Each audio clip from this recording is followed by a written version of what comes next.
Bom, Cláudio, novamente, diretamente da Itália, fazendo um relato da situação dramática, cada dia mais dramática, que está vivendo a Itália.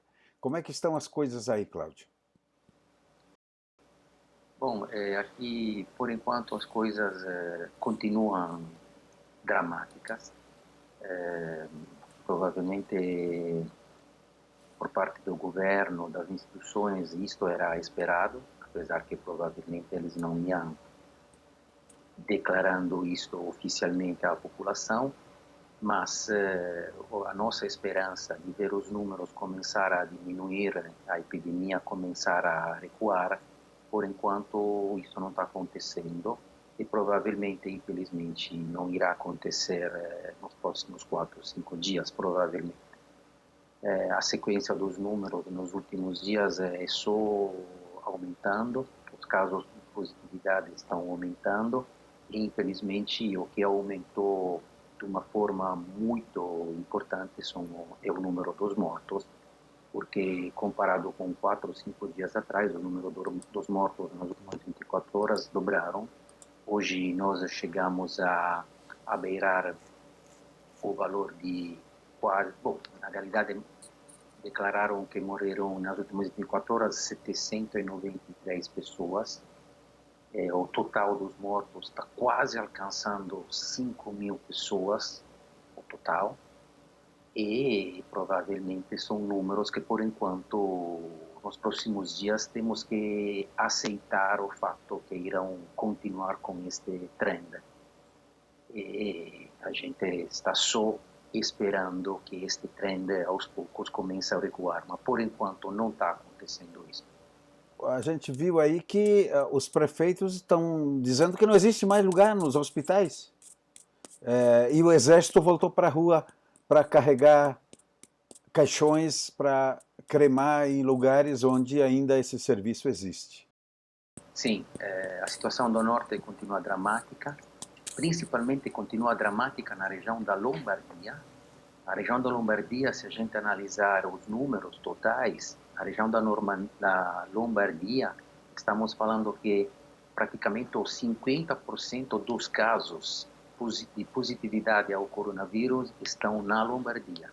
E os 70%, mais ou menos 70% dos mortos totais são da região da Lombardia.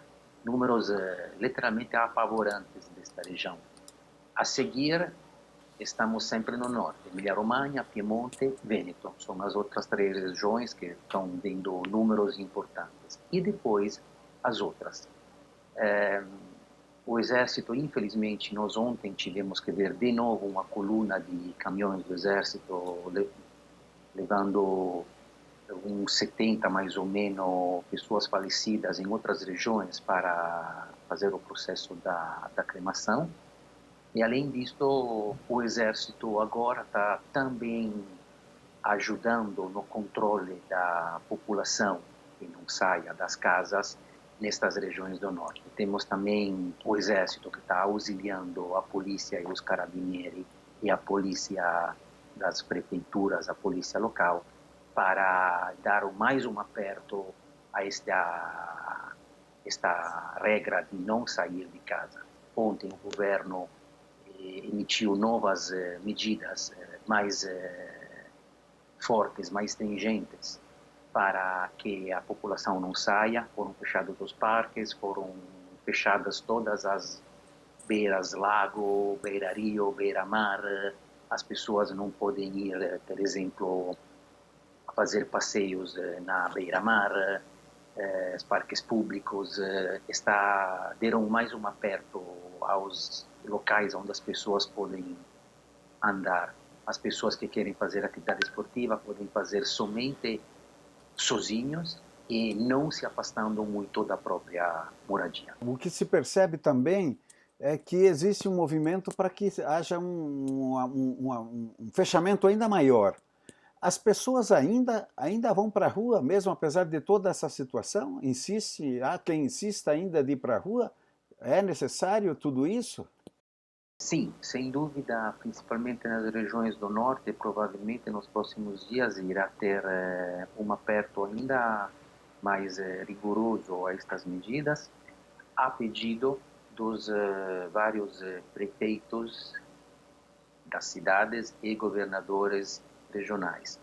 Porque, além do fato que provavelmente ainda tem pessoas que não entenderam que elas têm que ficar em casa, e os controles nas últimas 24 ou 48 horas aumentaram bastante, na Itália inteira, mesmo em Roma, também sendo que está se vendo que as esperanças que a epidemia não está parando na sua difusão, estes prefeitos, principalmente na região da Lombardia, estão pedindo medidas ainda mais radicais, ou seja, até o fechamento ou a diminuição do horário nos quais as lojas, as poucas lojas que podem ficar abertas, continuam ficando abertas, para dar sempre menos motivos e razões às pessoas de estar na rua, mesmo pelas razões mais que têm uma justificativa.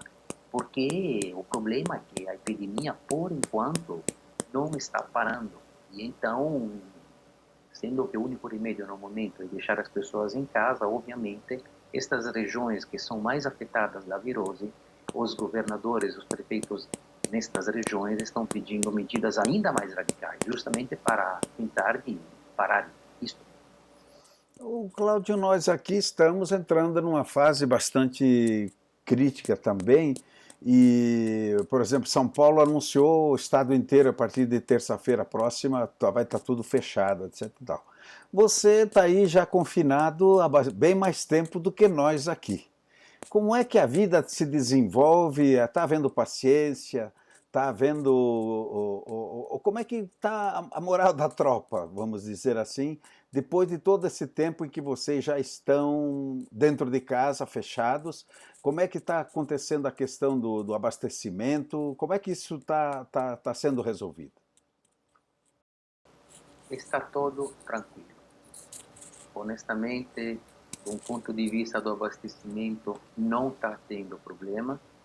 Nas grandes cidades, principalmente, às vezes a fila no supermercado é um pouco grande, ou seja, de repente a pessoa vai no supermercado e tem que esperar uma horinha para conseguir entrar no supermercado, porque eles estão, vamos dizer, contingentando o número de pessoas que podem estar dentro contemporaneamente o supermercado ou eventualmente a loja. Nos comércios menores, frequentemente você encontra fora do comércio pessoas em fila, porque num comércio menor pode entrar somente uma pessoa por vez. Mas o abastecimento está totalmente sob controle. Eu, nestes dias, vou no supermercado, às vezes posso encontrar, final de dia, sexta-feira à tarde, a prateleira de determinados produtos, eventualmente semi-vazia, mas no dia a seguir a prateleira está de novo cheia. Então, problemas zeros. O humor da população, a moral da população, na minha opinião, também está alta. Mas, como eu acho, está alta porque no momento a esperança que a gente, dentro de uma semana, 10 dias, 15 dias, tomara que não, mas no momento a esperança está mantendo firme a certeza que a gente vai sair disso. É claro, se dentro de 2 semanas nada vai melhorar nos números, fatalmente a esperança poderia começar a vacilar, e aí então o moral da população cair, e sei lá o que poderia acontecer, ou quais poderiam ser as reações pessoais das pessoas, de cada um. Eu não sei se isso tem importância, se as pessoas correm para fazer o diagnóstico. Vocês dizem il tampone, não é assim? Fazer a verificação se está ou não está com a doença. Hoje os jornais reportam uma informação que é curiosa e é muito importante, porque diz que, pelo menos em Roma, através da inteligência artificial, um hospital consegue te dar o diagnóstico em 30 minutos. Isso, contrastando com a nossa realidade aqui, onde se leva 10 dias para ter o resultado, é alguma coisa importante. Isso também é um bom indicativo, não? sem dúvida e ao mesmo tempo não nego que, na minha opinião, as pessoas, que nem eu, entre aspas, assintomáticas, as pessoas que não estão tendo nenhum tipo respiratório, nenhuma gripe, nenhum eventual grau de febre, eu acho que no momento estão simplesmente respeitando as regras de não sair de casa, estão tendo muitas atenções, mas não estão correndo atrás a fazer o tampão para descobrir se tem, se é positivo, se não é. Eu não tenho esta sensação que, de qualquer forma, na população está tendo esta necessidade para, eventualmente, diminuir a ansiedade. Não acho que está tendo esta situação do ponto de vista que as pessoas estão querendo fazer o tampão. Não, não me parece de ouvir isto no ar, vamos dizer. Uhum. E, enquanto isso, Bruno Vespa abriu baterias contra a atitude do parlamento. Parece que o parlamento reduziu a uma vez por semana as suas sessões, é verdade? Eu teve um comentário semana passada na minha página Facebook, que ao final das contas, quando o navio está afundando, os ratos são os primeiros que caem fora. E infelizmente, sem dúvida, está tendo esta polêmica. Outra polêmica é o fato que os parlamentares deveriam dar um bom exemplo e reduzir o próprio salário, eventualmente em favor da saúde pública. Parece, agora não tenho as informações das últimas 72 horas, mas parece que o Berlusconi não se encontra na Itália, mas foi na sua moradia no sul da França. A moradia da filha? Foi na moradia da filha, e se é verdade isso também, não faz muita honra a ele, que ao final das contas, justamente, temos um pouco de ratos que estão abandonando o navio, parece. Mas são os esquetinos do coronavírus? são esquecidos do coronavírus, mas ao final das contas, às vezes é na natureza também do ser humano, infelizmente. Salve-se quem puder, como se usa dizer em português, se não me engano. Nas redes sociais, aí, como é que isso está se comportando? O pessoal debate política ou isso não tem importância nesse momento? O fato do parlamento, por exemplo, estar ausente? Digamos que um pouco se debate, mas infelizmente o panorama político italiano, como é, per exemplo, no Brasil, é um panorama político no qual o partidarismo é muito exacerbado. Uhum. Então, a objetividade, a análise por parte das pessoas é difícil que seja objetiva, mas é quase sempre partidária. E nos últimos anos, este partidarismo, se posso usar esta expressão, é muito exacerbado. Então, a pessoa que, entre aspas, tem simpatias pelo centro-direita, dá contra ao centro-esquerda, sem analisar eventualmente as ações.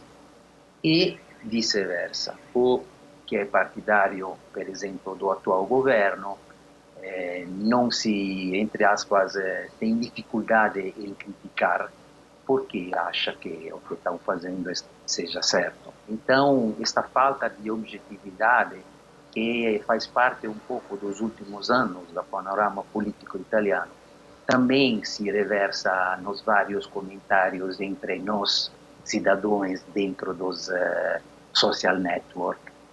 E isto não é legal, porque a gente perde a objetividade, perde a capacidade de uma análise fria, que separa o aspecto partidário com o aspecto objetivo. Tá aí, de repente, vamos dizer, às avessas, uma lição que se possa tirar